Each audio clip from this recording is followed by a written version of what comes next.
presidential nominations. Good evening, I'm Laurie Johnson. Welcome to Red, White, and Blue. In the Democratic race, Bernie Sanders and Hillary Clinton have been almost neck and neck.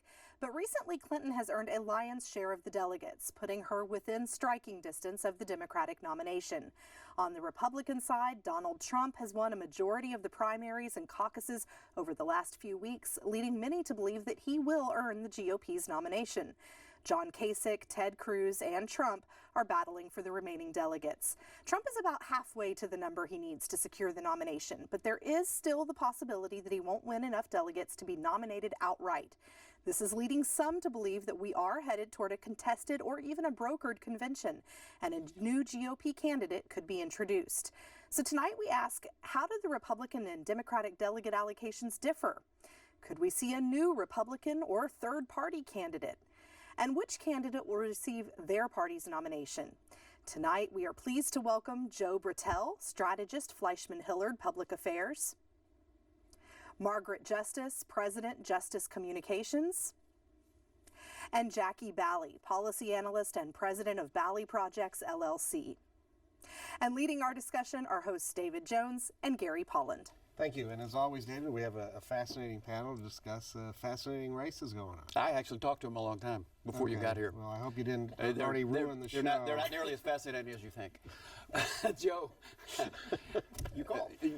You being a guy who does not have a candidate in this race, nevertheless gets to tell us, how in the world are you going to help your party figure out the mess that they're in, given this sort of disintegration that we're observing, with Bill Kristol researching third party, where an organization, Club for Growth, is doing all kinds of nasty things to try to stop Donald Trump, and with Donald Trump saying, if you stop me, it's unconscionable and unfair. How do you get out of this mess? Well, I think that the way you framed it is kind of forgets the fact that we've kind of been a party with a lot of different opinions for several years now.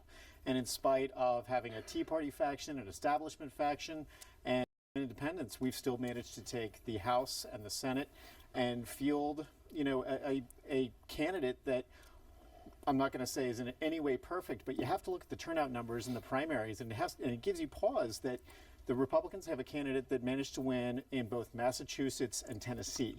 When's the last time somebody took something in the Northeast and the Deep South? So look, there is no way in this media environment and in the current culture we're in that you're going to have a perfect candidate. But by the way, the Democrats have somebody who is being given a real race by a 70-year-old socialist.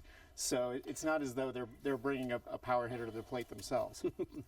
So Jackie and Margaret, Joe alludes to some polling matters that we can discuss, and Gary just showed them to me, and it has that the Republican Party is 88% say they're divided. 60% say they're mostly embarrassed by their primary, and it's more negative than in the past, say 58%. The D's are down at single digits in all of those matters. So not only in one. What about it? What about it, Jackie's? The polling would suggest that Joe's, comments about how successful Republicans have been is premature. Well, we have to look at Donald Trump. He's really a different kind of candidate. The first time that we're seeing someone like this come to the political arena. And the fact that we're getting a lot of crossover, that's really what you're looking at. You're getting a lot of independents, and you're getting a lot of blue dog Democrats who are voting in our primary or who are voting for Donald Trump for the first time. So whenever we say that there's disappointment, it's disappointment of the entire system right now that's going on.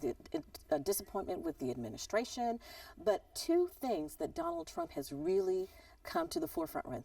Immigration. A lot of Americans are very disappointed with our immigration policy, and of course now with the recent bombings, our foreign policy. A lot of Americans are dissatisfied with that too. So dissatisfaction is not just within the political process, but with our policies as well. So Margaret, if the question is terrorism and immigration, is Donald Trump the answer? I really hope not. In fact, I think he's a threat to national security and global security. I think everything he says and comes out of his mouth is really irresponsible and fear-mongering. And I think that's exactly what Ted Cruz continues to do. He's trying to catch up with Trump. He's trying to trump Trump on the fear-mongering language, frankly, and it's really, really disgusting, and I'm sad to see it, and I think the Republican establishment's sad to see it. I think that both Jeb Bush and now Lindsey Graham are coming out in favor of Ted Cruz simply because they don't want to see Donald Trump win. But I also think the strategy there is just let somebody, let the sacrificial lamb take place, because Hillary's going to win, and we're going to see them fall, and let's hope she wins. In fact, I just think it would be the best thing for the nation and for the world, frankly. Well, in that poll that David was referring to, is the New York Times CBS poll, Margaret, they talked about who the voters were afraid of. And number one, not surprisingly, is Donald Trump. 50% of those polls said they were afraid of Donald Trump. But number two was Hillary Rodham Clinton at 35%. And the only person who approaches Trump in I don't trust him is Hillary Clinton. So the idea that the Hillary Clinton is just going to get a layup for this election probably is a little overstating it, don't you think? I don't think it's a layup. Certainly not a layup. But I do think overall the numbers show that she's ahead nationwide of Trump, and I think she can beat Cruz. I think what needs to happen is the Republican establishment, because their party is in shambles, we need to see leadership. Look, it was a friend of mine, Mimi Schwartz, who said the other day, who's a New York Times columnist and Texas Monthly writer, very qualified, said, I think it's time that we see the elder statesman of the Republican Party, Herbert Walker Bush, 41, step up and endorse Hillary Clinton. Let's face it, these guys have gotten along in the past. Maybe Joe, that the Bushes will be willing to endorse Hillary if she names Jeb Bush as her vice presidential candidate. Talk about thinking outside the box. Maybe they'll do that. We need a unity ticket. That's true. Maybe it's time. I think that I think one of the things you have to do in this election cycle is really kind of step outside the box, and you can't really look at it through a normal prism. You have to understand that what is underlying all of this. I think the coverage and the unprecedented interest in the horse race being driven by a lot of the media is getting a lot of attention. But step back for a minute and let's figure out what the real drivers are. You look at the lack of middle class wage increases since 2001. You look at the fact that there's a report today that in a lot of major cities that the specter of home ownership is floating away for middle class families. And I think, quite frankly, what has to happen, let's forget about a unity ticket and this big name and this big name, and I think what really has to happen, talk about grown-ups coming in the room, is to sit down and figure out, when did Congress stop legislating? I will say in criticism of my own party, I think the last new idea we came up with was the 1994 income tax credit. So, we have a whole generation of politicians that got elected because they were good on TV, and I think what has to happen is to really study what are the problems that are plaguing the voters, and how do we utilize the legislative process and work together in such a way to solve those problems? I was certain that you were going to endorse Bernie Sanders whenever you started out with that argument you just made. But you have to tell us, either of you, Jackie or Joe, what it is, other than these candidates not liking each other, the disparaging comments that they make about each other's wives. What exactly are they running on, other than their hand size, repealing Affordable Care Act, repealing the Iran deal, repealing the executive order that freezes deportation of the Dreamers' parents, and now a tax package that has $622 billion of tax expenditures that are not paid for, which adds to the debt. What are you running on?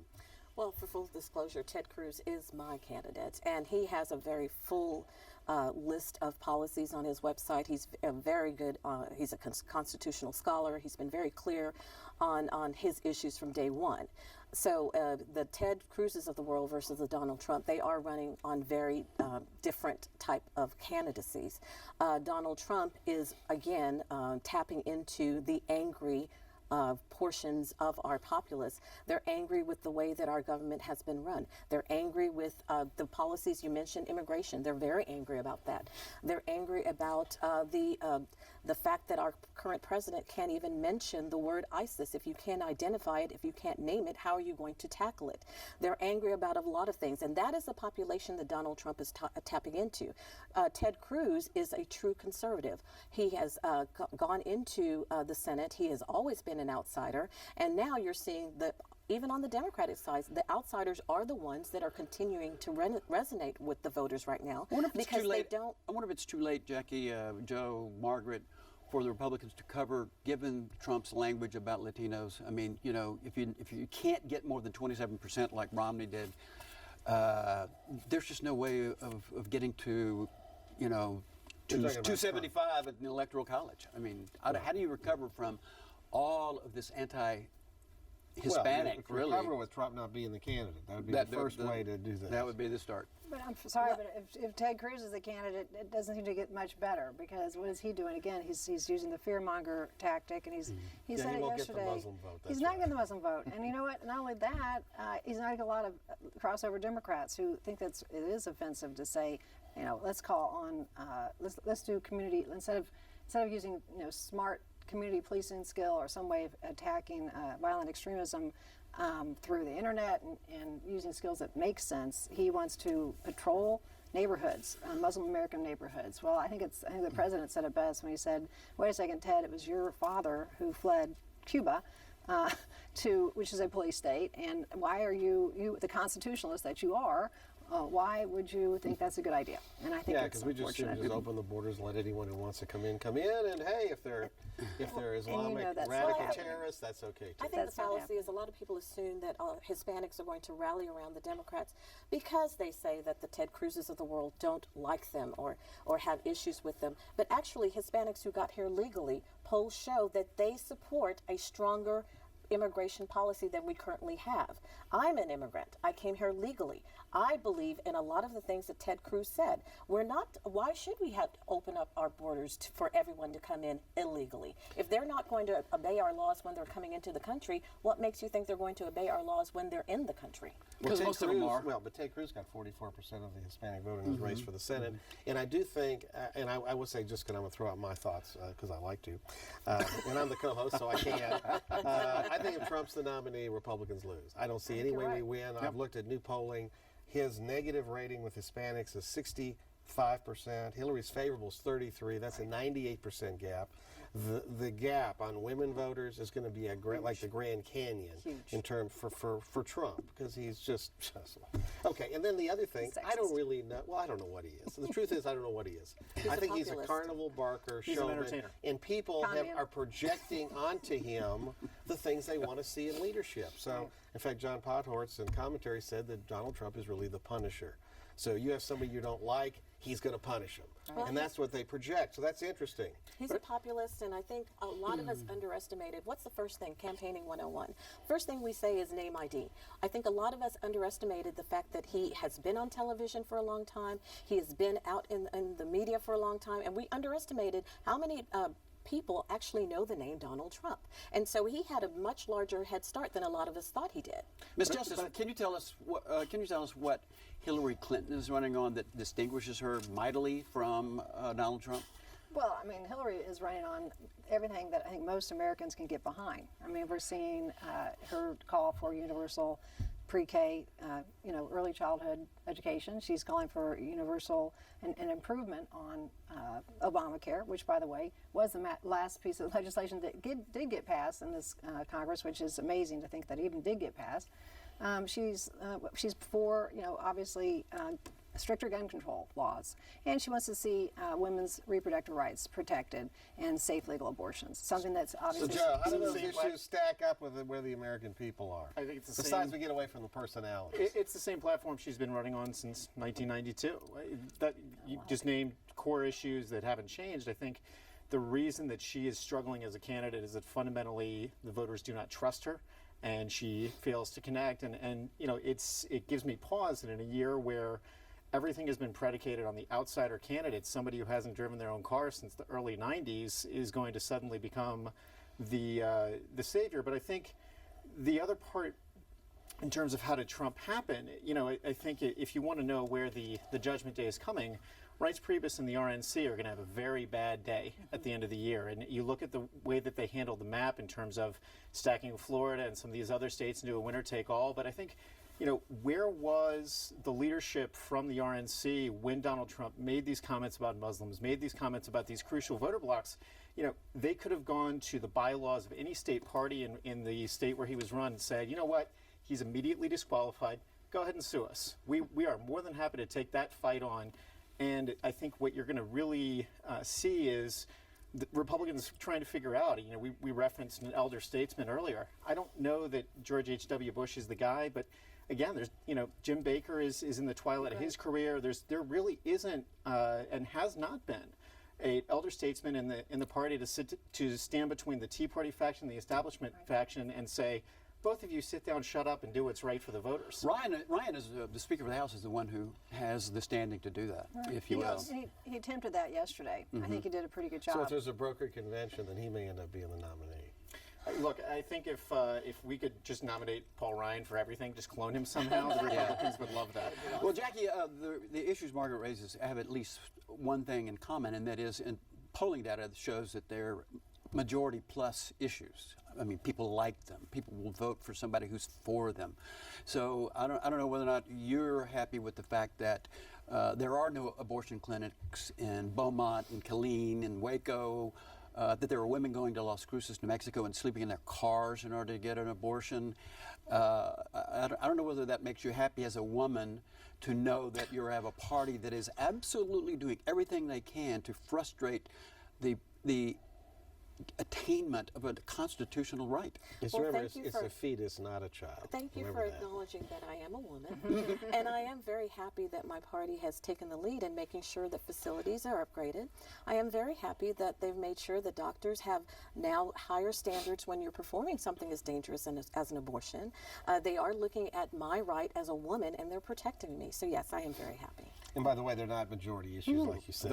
Those abortions are really killing people left and right. It's probably colonoscopies are more dangerous. Margaret, Margaret, I just have to react to David's comment. Margaret, talking about Hillary Clinton, and she's obviously going to be the nominee unless she gets indicted, but assuming that doesn't happen, she did try to attract the outsider vote that Bernie Sanders was attracting by bidding against them. And as Joe talked about, I mean, isn't it like virtually impossible? She is the insider. Well, she's an insider. She's, and some people do suffer from Clinton fatigue, as they did Bush fatigue, which is why I'm sure Jeb Bush never got off the ground, and his family's not happy about. Absolutely true. But when people take a closer look, when she becomes, the nominee, they'll take a closer look and really realize the years that she has put in on behalf of women and children in this country, why she stands for women's rights and human rights, and why she's qualified. We're not even talking about somebody who's only, Donald Trump, who's never been elected to anything. Obviously, she's been elected to, serving as a United States Senator and has served as our Secretary of State. And I just can't imagine that she's not more qualified. Well, That's a good thing. I think it's a good that's thing. exactly right. I mean, the fact that she served as Secretary of State and ISIS flourished under her in her role as Secretary of And State, she I was think there that's when really. Osama bin Laden came down. I let me really tell you. think that's going to be her issue whenever we go into the general. They can keep running on that. Joe, I did want to ask you this. Okay, let's say we end up with a general election. It's Trump versus Clinton. Both Hillary has the baggage she has. Trump is who Trump is. Won't this be the most negative campaign in the history of American presidential races? I think it probably will be, and I think what's going to be interesting is that I think you will also see unprecedented interest. I mean, that's really kind of what's striking is that, and you kind of look at where this came from, and you look at the rise of reality television. You look at and what's interesting is probably not since 1968 have you had a generational fusing where you had one generation on its way to retirement and another generation that was impacted by huge amounts of technology. In the 60s, it was television, and now it's the internet. And so you have this real interesting fusion of baby boomers and millennials, both of whom are participating and interested in the political process in a way that we haven't seen in a long time. So I think what's going to be very interesting is, how does years of reality television, of the look at this on YouTube, manifest into our electoral politics? And I think that's what you're really going to see. So yeah, I think it will be the most negative and, quite frankly, the most consumed election you've ever seen. All right, so we're going to have Jackie. We're going to have a big turnout because people are consumed with all the negativity. And so is it going to be in this race that the winner will be who the American people hate the least? That's exactly what's going on, because you have Hillary Clinton and her unfavorability rating is an all-time high, and Donald Trump has the same issue going on. So you're going to have people coming to vote against the other person. That's what we're going to see. who's going to come out How and about vote this? for Hillary? You know, Oh, for- Margaret, I was gonna Margaret say, had a comment, David. I'm hopeful Margaret? it will not be as negative as you think. However, Me too. And I think reason why is because it's a different dynamic, and this may sound sexist, but Donald Trump is going to be running against a woman.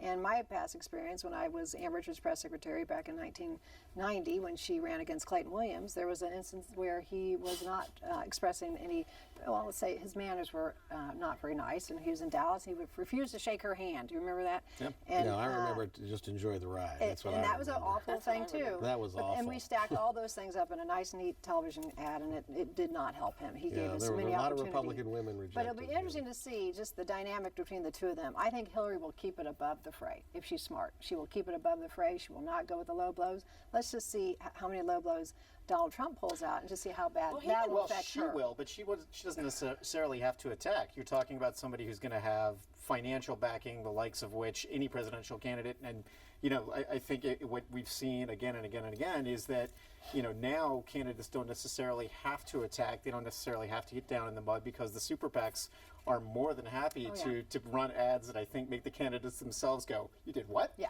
Well, I tell you, but if you want to have a preview of what this campaign is going to be like if it's Trump versus Clinton, watch Worldwide WWE Wrestling and watch when they go after each other with the mic, and that's exactly what you're going to see. And and I'm telling you, he will get under her skin, and they will go at it. And vice versa. Right? Oh, absolutely. It'll be interesting. That's why. Well, I don't think. But that her he really supporters, has to Jackie, go- are not. There's a certain segment of the population that is never going to desert Hillary Clinton, especially whenever the President of the United States is going to be doing everything he can to make sure that they understand But I that think the their same- rights are better protected with her. And I'm talking about African American voters. Well, as in we- huge numbers. As we know that Clinton was the first African American president, he so was. African American voters are going to fall in line and they're going to vote for Hillary. With that said, Hispanics are not doing that necessarily. You saw them leaning a lot towards Bernie in some states, and that was quite a surprise. The younger generation, they were the ones looking at Bernie much harder than they are at Hillary. So I think all of her issues that she has, and by the way, Trump doesn't have to attack her because of her gender. There are lots of things wrong with Hillary that you can go after besides her it'll gender. come off so bad, though. However he attacks, it will come off really rude, and I think it'll help her. Only help Yeah, her. but wrestling ratings are pretty let's good. Let's not underestimate the strength of Trump's base, right? I mean, the GDP of a small nation has been spent trying to move his voters, and the reality of it is that They don't care. And I think the other part of it is that has kind of been teased out a little bit by those of us who are way too into this stuff. Is look, the parallels between the Bernie Sanders voter and the Donald Trump voter is very interesting. You have in the old Rust Belt, you have disaffected working class whites, and let's not forget, and we know that we're feeling this every day in Houston, Texas, Oklahoma, Pennsylvania, Ohio. You have tens of thousands of oil field workers who have been let go, who are now unemployed due to foreign influence. So, look, you have two very upset, very motivated bases that. In this election year, nothing would surprise, and I think what you'll see is quite a bit of crossover between those two groups of voters. Well, here's an interesting question. We'll go through everybody. Jackie, is there going to be a contested Republican convention? No one wins on the first ballot. I suspect Donald Trump may win outright. He has a very good chance at it. But even so, if we do go into the convention and we have a contested race, it's going to be quite different because Donald Trump has not really done his homework to try to get his delegates. So you would And, predict if it's contested, we go to a second ballot that Cruz is the nominee? Oh then? yes, because he's had his the grassroots A work lot in of from Trump day delegates one. are really Cruzites. And Okay, that's going to Margaret, make the what's your United take? States Senate very happy to have glad. Ted Cruz out of the body. I'm sure that's true. I Margaret. would love to see, just for the drama, I would love to see a contested event take place in Cleveland, but I do think Trump's probably going to win it outright. Although listening to Lindsey Graham this week, who has now come around for Ted Cruz, which that was incredibly hard for him to do. The same guy who compared him to, I don't know what it was. He said if he were murdered on the Senate floor and the trial took place in the Senate, that you wouldn't be convicted. I think that's Yeah, how but it now he came wants out, to see him as president. So what are you going to do? I think he'll fight really hard to see if they get numerous ballots taken and see if the delegates come around for Cruz. But I think in the end, it's going to be Donald Trump. Joe? I think, quite frankly, it depends on how much Donald Trump plays Monty Hall. If he's willing to go to Washington, sit down on K Street and play Let's Make a Deal, what are you willing to trade?